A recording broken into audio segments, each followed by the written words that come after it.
My name is Tendai Marowa. I am the founder of the Legacy of True Beauty, and welcome to Incite with Tendai. It's almost a wrap, but I'm not done because I've got a special lady with me. I couldn't end this season without this woman being part of this show. She's an amazing woman. I feel she is very intentional about what she does, authentic, and she's one of my favorite musicians. And today she is going to keep us up to date with what she's been up to, you know, because I haven't seen her in a while. And we are reconnecting today. Her name is Wanda Baloyi. I'm sure most of you know her. You've seen her face on the reality show with Kelly Kumalo. I'm sure you guys have watched that.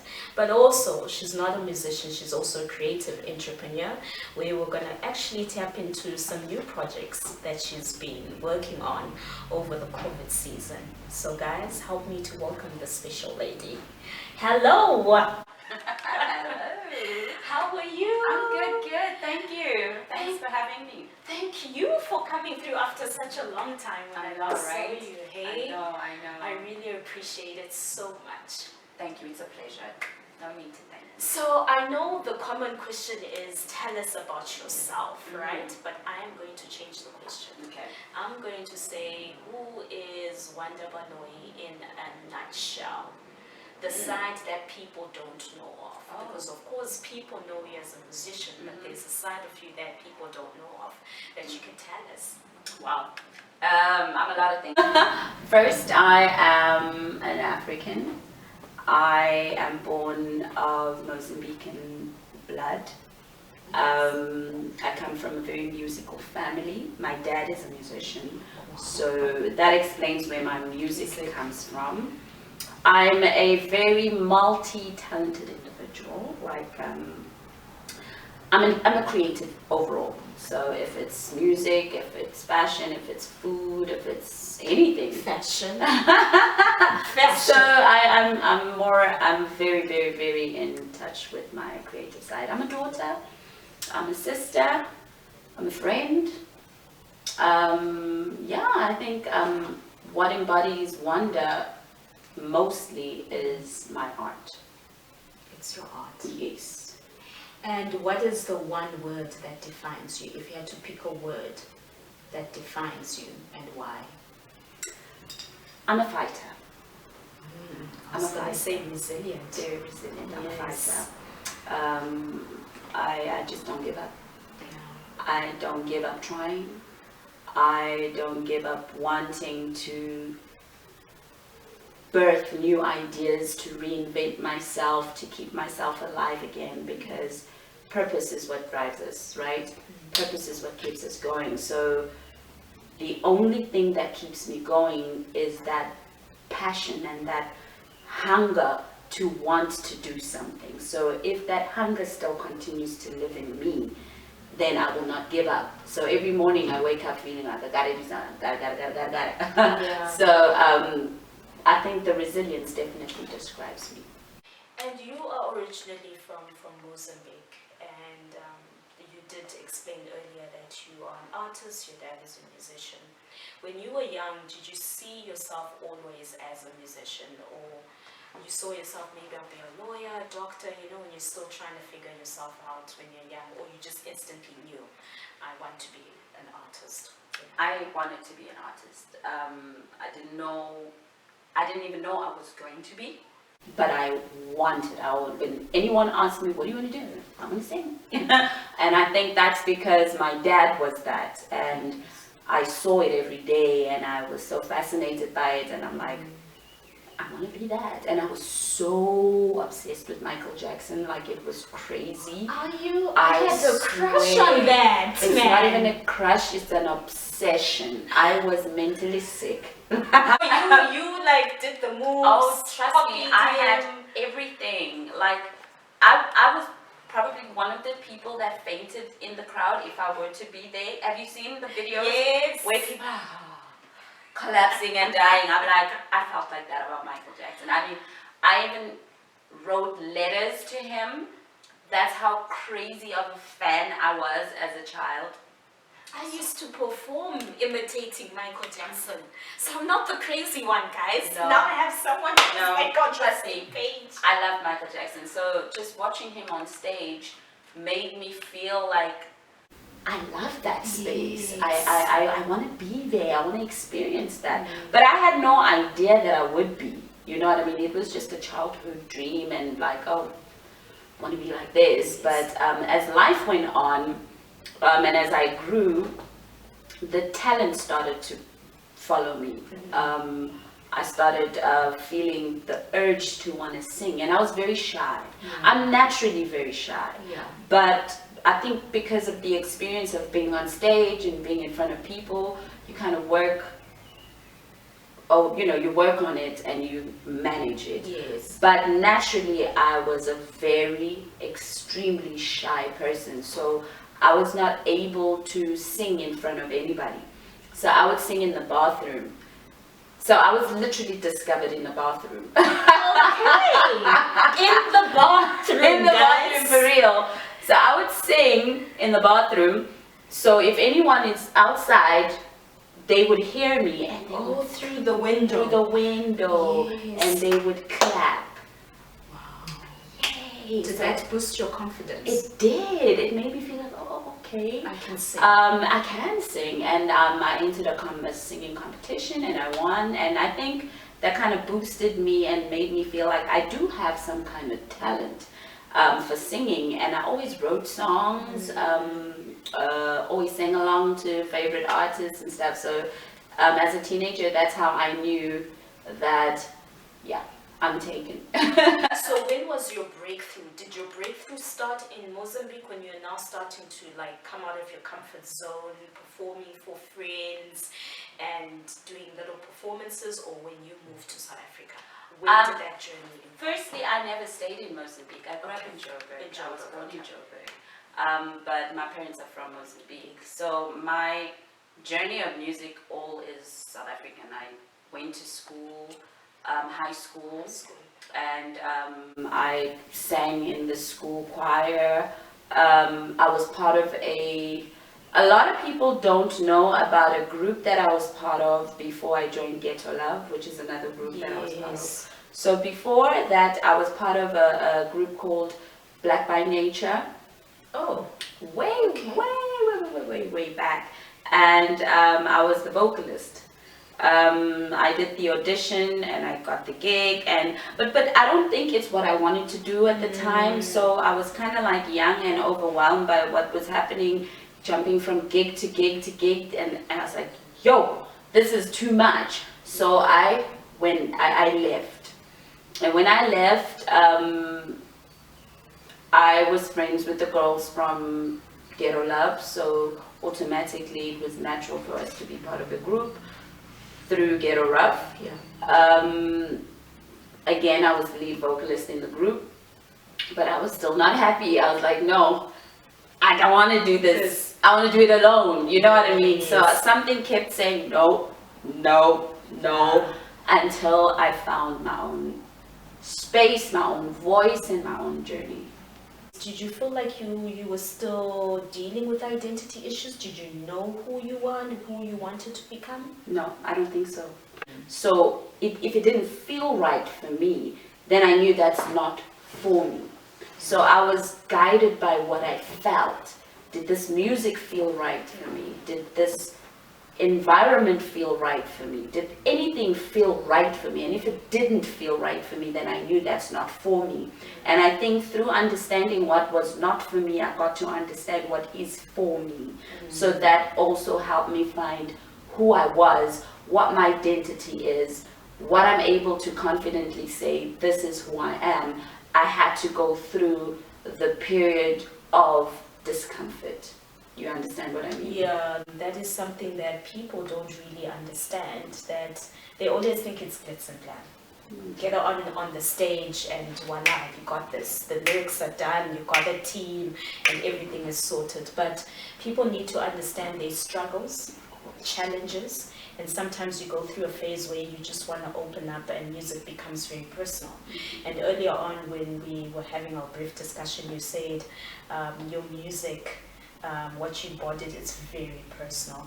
And tell me why you're so aligned with your spirituality and making sure that whatever you put out there, it has to be personal. And as I said, whatever it is that I do in whatever space that I find myself into, it has to fulfill how I feel. So if it feels right, so if it's a song that I'm writing or I'm working on, if it feels right to me, then I feel that's the right thing for me to do. So I'm guided by my own personal experiences, whatever it is that I'm going through. I'm guided by immediate people in my life, whatever's going on. Like, it has to make sense to me first. You know, like I cannot be talking or doing something that personally I'm not even in it. It's like being in a relationship, like, why are we doing this? If you're not in it, you know what I mean? So it's the same thing. Why are you cooking if you don't like it? Yes. Why are you wearing that dress if it's not comfortable? Do you get what I mean? So it has to make sense to you first before you can feed it off to anybody else. Sure. Have you gone through a phase where you did a song or an album, for instance, and you're going through the most challenging emotional moment of your life, and it took you longer than expected? How did that space of peace and letting and releasing, because I understand with some people when they go through their therapy, music for them, it's like you're in tune with your pain, but you are releasing it out. For you in that capacity, in that moment, if we had to go back, I don't know if there's a song that you would like to share with us, that you went through a difficult time where you were releasing and it was a space for you just to heal and go through that process. I feel like I'm always going through something. I mean, I always have a problem. Every song is a problem. Every song is a problem. You know? So, yeah, I have many of those. I have many of songs and projects that I've worked on that I'm going through something. You know what I mean? So, let me speak about one in specific. There is a song that I did with Da Capo. I don't know if you know Da Capo, he's a DJ. Yes. So the song was initially supposed to be for me, and I wrote the song. I was going through a very confusing relationship, you know, where I didn't know where I was in this relationship. You know, when someone makes you feel like I don't have a position for you currently, but we will put you on a waiting list. You know that thing where you just don't know, are we in a relationship or what's going on? You know what I mean? And I wrote the song called Take Your Time.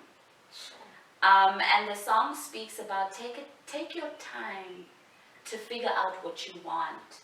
Take your time to figure out if it's me or is it somebody else. You understand?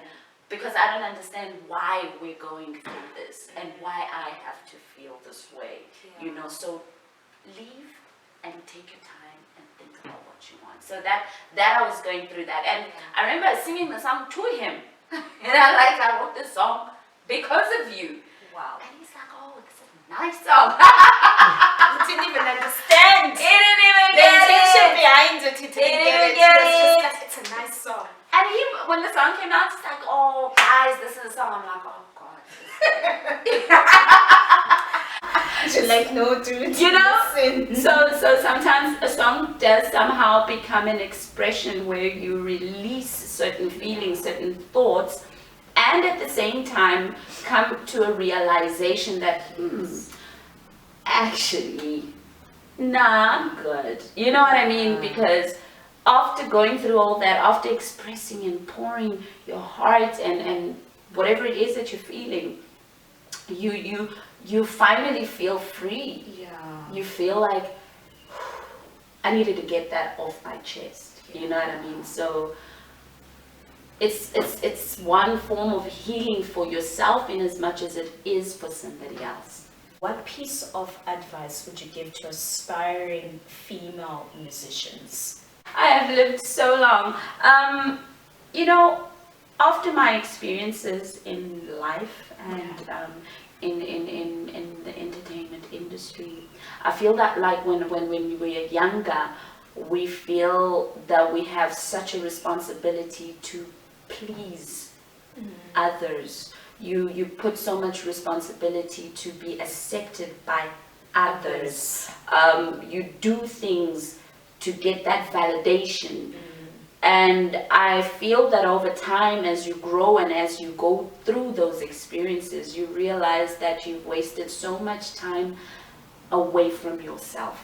You know, the most important thing I can tell anybody in any industry, in whatever it is that you want to do, don't forget yourself.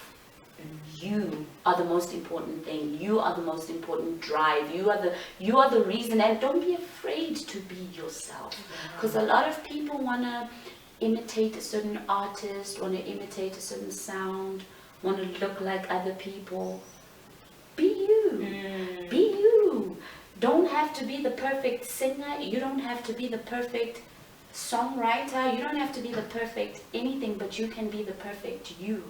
And there's so many stars out there who are a living example of what being you can do for you. You have many artists who create amazing and unimaginable work, simple work, and they are amazingly great. So if you look at those people and you're like, if they're able to come out of their shell and proudly and boldly express who they are and feed it to the world, and the world receives it, what more can you do if you just come out and be you and be true to what you want to do, your craft? Is it singing? Is it being, what is it? You play an instrument, or whatever kind of thing that you want to do. Don't be afraid to be you. And for me, to add on that, my next question would be, what does a self-empowered woman look like to you? A self-empowered woman is a woman who is bold and unashamed and unafraid. Is a woman who walks boldly with or without scars. Is a woman who is, she holds her head up high, she loves, she gives.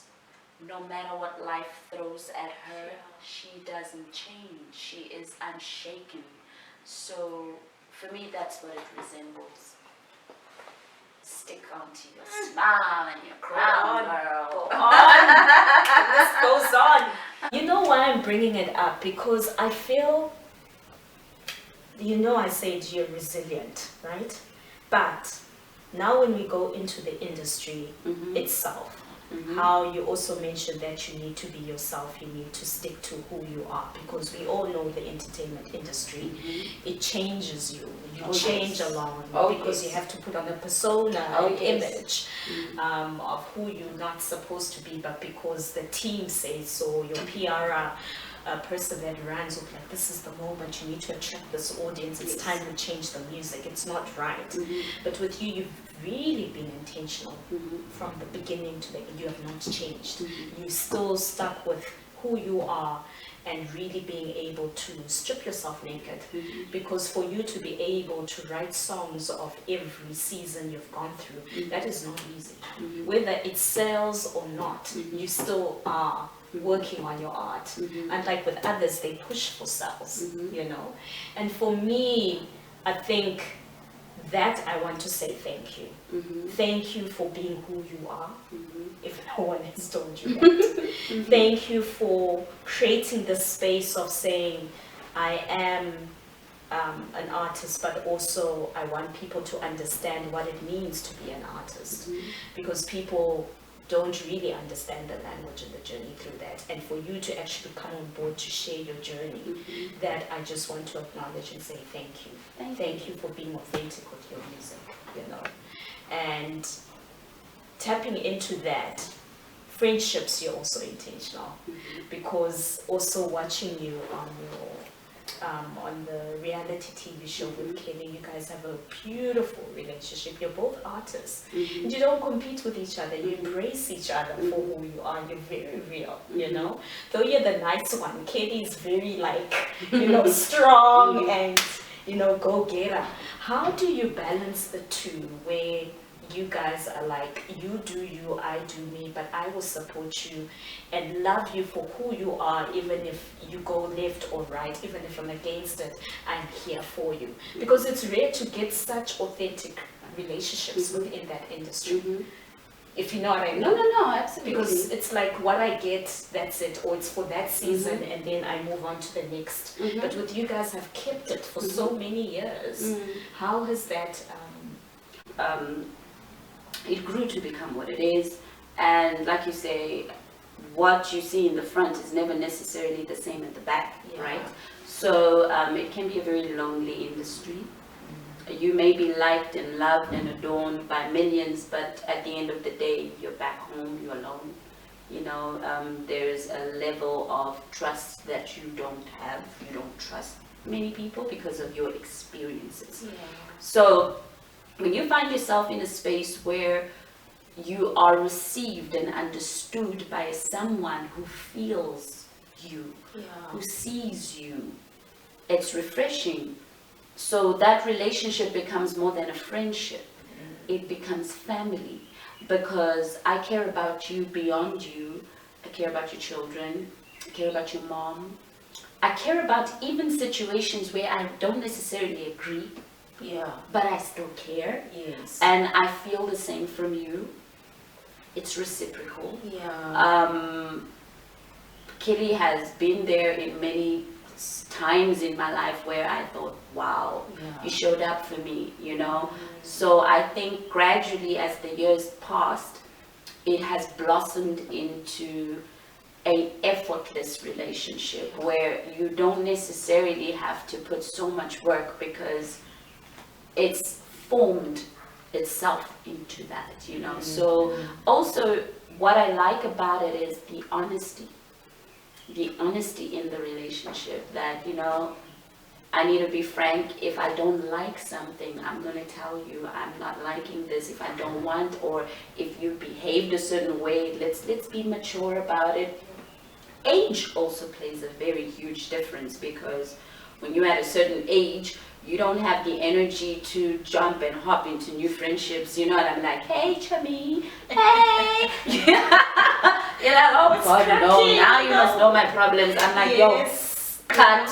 You know, so it's that thing of, do we really want to do this again? Do you understand what I mean? So it's like dating. Exactly. Like dating. So it's the same thing with friendship, where do we really want to do that? Do you see a future with this friendship? You understand? It's an investment. So if you've hurt me, let's sit and talk about it. Let's not walk away and run away and be like, yo, onto the next. No, unless it's something that you feel it's done. That's fine. But if we are still in a space where we can be mature about certain things and be vocal and honest, and respecting, nurturing, and building that relationship, that's what it is. And within the space that we are in, do you think there is more work to be done for women to actually redefine this woman empowerment? Because it's overrated. We don't support each other enough. Musicians are very scattered in their own way. I personally think that it's something that has damaged us from generations before us, because there is just so much animosity, so much anger, so much. It is not even natural to walk in a room with women and smile. It's not natural. It's just weird, like what you're smiling at. Yes, there's always that, you know, and I'm like, why? You don't know me. Division. One was so big, the other one. If you think about family setups where the men are one side, the women are one side, Yes. and the women are like together because they know each other. Then there's a new makoti that comes in. The new makoti, yo, good luck to her. You know what I mean? Why?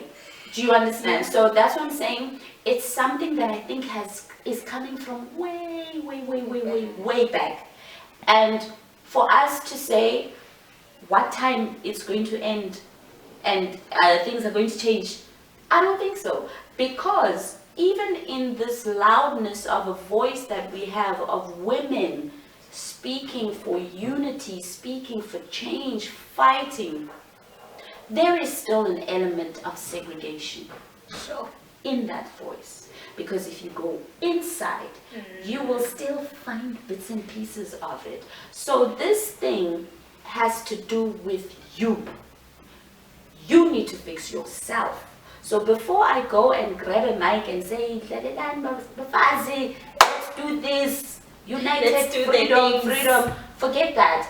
Before I open my mouth and speak to, let me speak to me. Yes. Let me change my thoughts, change my attitude. So if I walk into a space where there's women, change my attitude. Whether they receive it or they don't receive it, I've done my part. Yeah. You understand? It takes one person. It's you. It's your way of thinking. It's your way of reacting. It's your attitude. It's your body language. Yeah. Speak that, and then others will follow. Other people will see it. Other people will be like, oh wow, yes, I like this one, you know? I think I want to be a little bit like this one, you know what I mean? And then that can pour like a virus, you know, and that can multiply. And hopefully women can have a different language. I don't think love is forced. It is not forced. Love is natural. Yeah. So it's like your parents wanting you to go to church. They can inspire the thought, they can inspire the idea, but they cannot force you. So certain things that require and add up to change in the way the country and society operates starts with you, and it should be a natural thing. It should not be loud. It should be you from the moment you wake up. Like we are a work in progress every day. Yeah. Yeah. I know I'm not a great, sometimes I'm horrible. There might be somebody out there who'll be like, ah, you know what I mean? I've seen that side of her. You know what I mean? Who are you talking about? Oh, she's such an Exactly. So I also have certain parts of myself that I feel I need to work on, and that's my job, you see. So if we can all do our homework and work on ourselves, then it could be something different. Be the change you want to see. Thank you. Be the change you want to see. starts It all with you. starts with you. Absolutely. And love. I love the way you defined love. Love is not forced. It is not forced, guys. So I'm going to get into the new adventure that you have started. The catering business. Yeah. Yes, you're a woman that loves food. I do. And again, intentional woman. You are very intentional that if you're going to start this catering business, you are going to bring in the Mozambican inspired recipes. Why is that? Why did you decide to start your catering business? What inspired that? Mouths have inspired it. Oh, mouths in the Hungry house. people have inspired it. And also it's a repetition of people, cook. I'm coming over, cook. What did you cook today? Oh, wow. Okay, we're gonna do this, but you're gonna cook. I'm like, oh, okay, you know what I mean? Somebody gotta pay me for this. So then, the good thing is that if there is a repetition of the same language, that means you're doing something right. So I felt like, and my brother kept saying, why don't you do something? Why don't you start something? And I was like, yeah, I just thought I'm a normal cooking like anybody else. Like, I don't think it's that. Everyone is just coming for the food. It's such a big deal, you know? But then I'm like, okay, let me try. Yeah. So when I came back from Mozambique, the idea sparked to do a Mozambican-inspired thing because that's who I am. My mom cooked Mozambican meals at home. When I first started to learn how to cook, I started with that type of food. When I say I'm craving home food, I'm craving matapa, I'm craving all these other Mozambican dishes that I grew up eating. So I also thought it's a form of identity for me. So it's a thread of me saying who I am. If I come here and I'm like, okay, I'm doing food, so what makes me different? What makes my food different as compared to anybody else's, right? So I have a story to tell through my food. And the story also intertwines with my own personal story of being a Mozambican by blood. And it doesn't matter where you are in the world, your blood always speaks. It speaks through everything, through your cravings, through language, whatever. So also being in Mozambique for the past 10 months, I was enjoying the flavors. I'm like, ooh, yum, yum, yum, yum, yum. Everything is so nice, you know, and you guys are all about the flavors. Ooh, Lord Jesus. Like, the food is so good. It's like you can make love to the food. Like, listen, you can dump me today, I got food, you know? I'm good. So I'm good. I thought, let me introduce those flavors my way, you know, and make something different, and hopefully people can enjoy it, and hopefully can also, because yes, it's Mozambican inspired food, but I do add a twist to it. Because heck, I'm also kind of South African, because there's some things I'm like, hey, shut down, you know.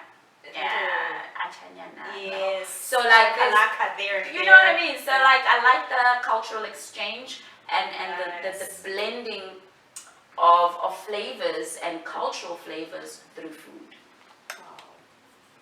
So you guys do delivery, Yes. events as well, and personal catering. So we have a kitchen.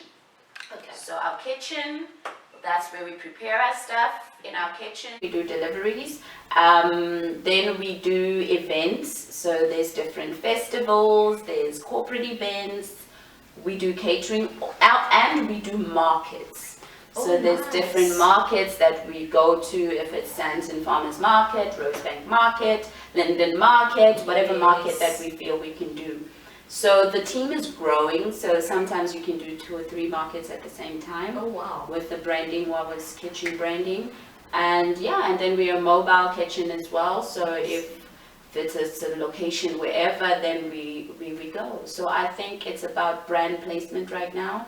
I just want to make sure that we can reach as much people and get as much visibility so that our brand can be, you know.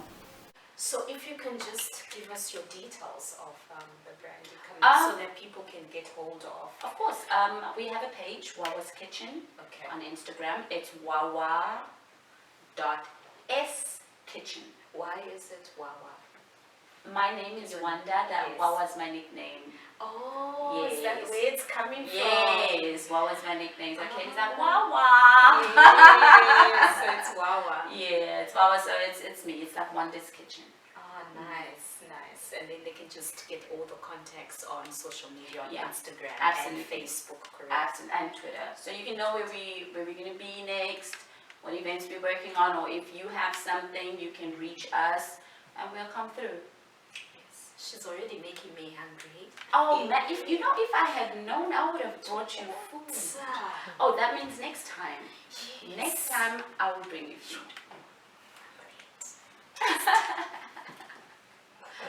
So, new adventure in your music. Music. Is there anything that we need to look forward into 2022? Absolutely. Is there a comeback? Oh, absolutely.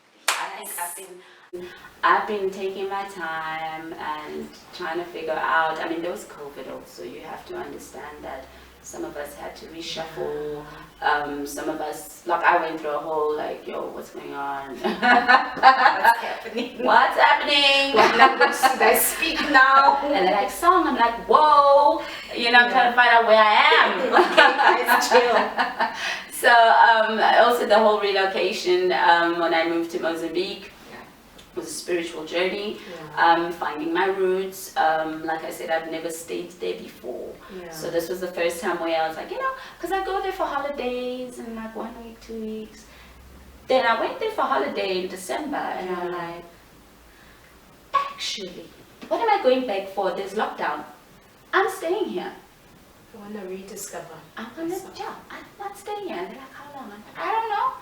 1 month, 2 months, they're like 3 or 6 months. Oh, winter, summer, weather's changing. But I am here. I am still here. And I loved it. I absolutely loved reconnecting with the source of who I am, the roots. Like, it was so refreshing. Yeah. A walk to the market, to buy tomatoes and whatever, and my flip-flops, and nobody knows me.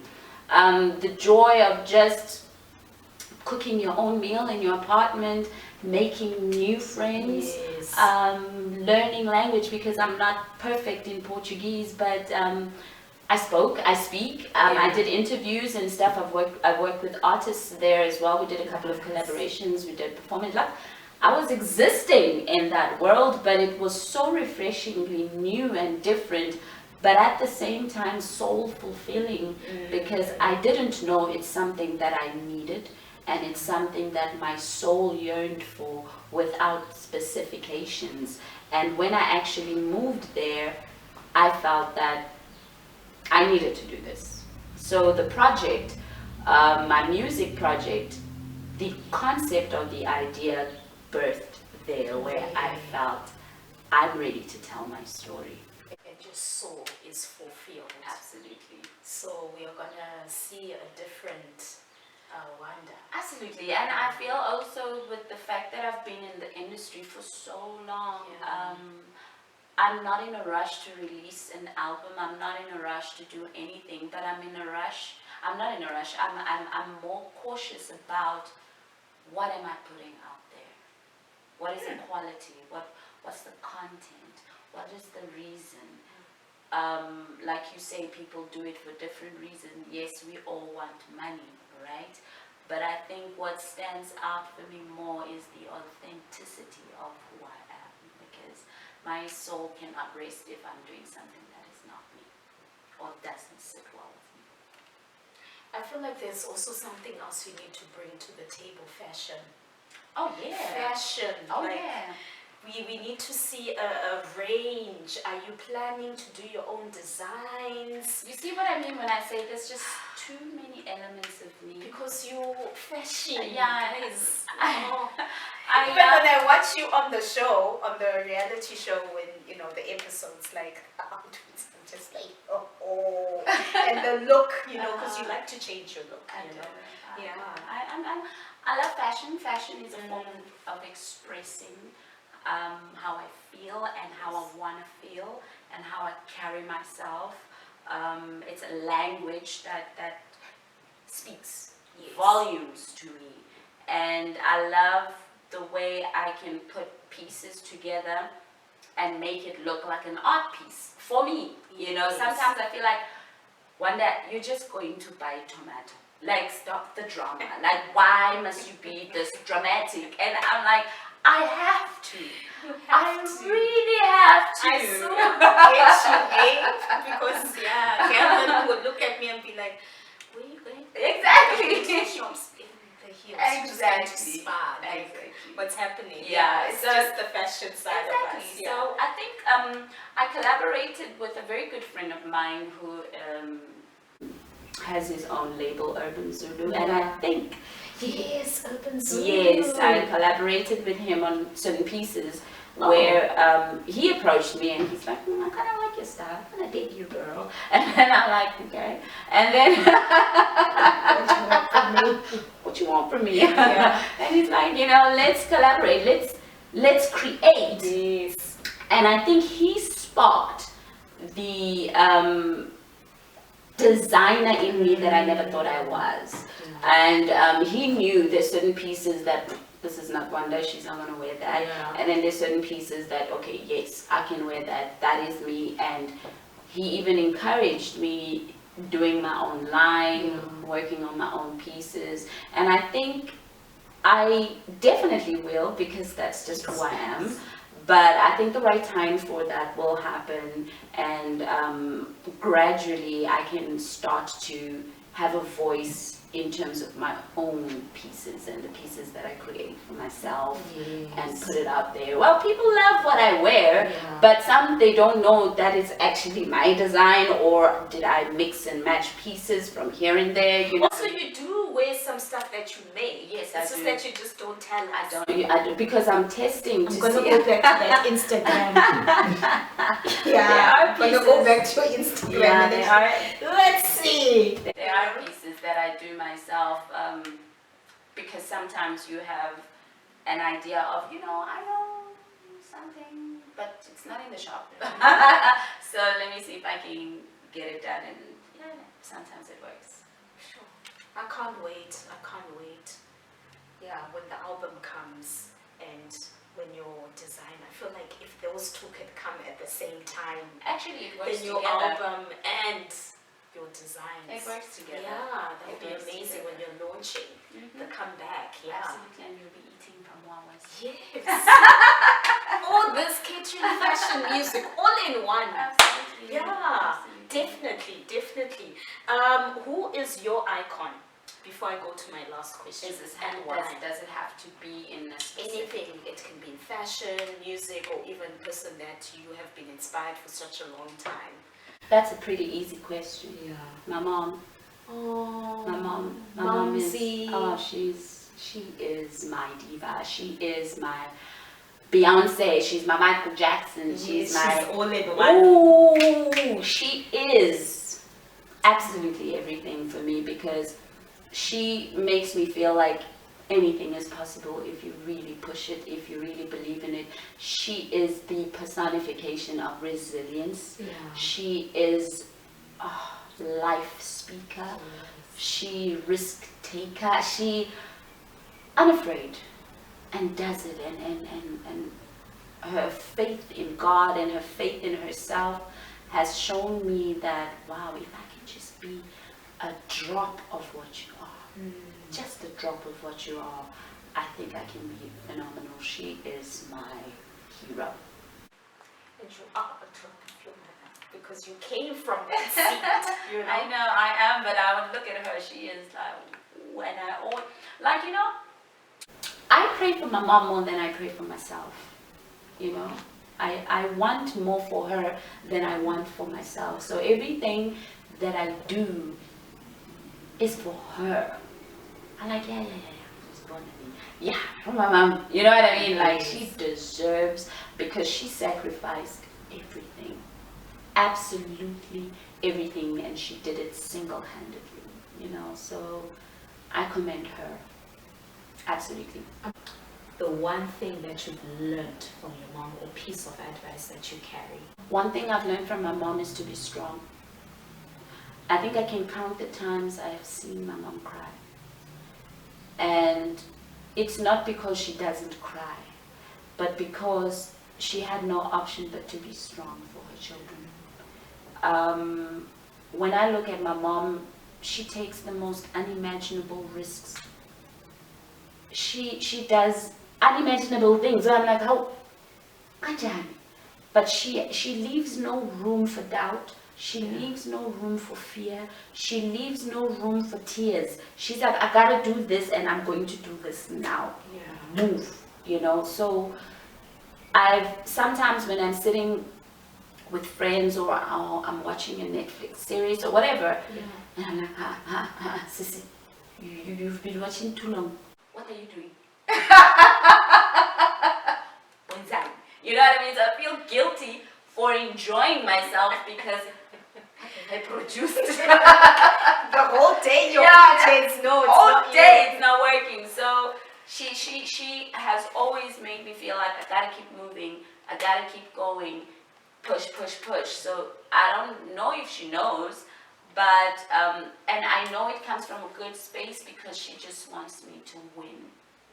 You understand? She just wants the best for me. So, and for her children. But in other words, I definitely hear that voice speaks louder than anything, that you gotta Gotta keep on moving. Mm. Wow. Hopefully mom will get to watch this. I'll send her to the watch this. link. So that at least she knows. Yeah. So in closing, Mm-hmm. what piece of advice would you like to give to our audience?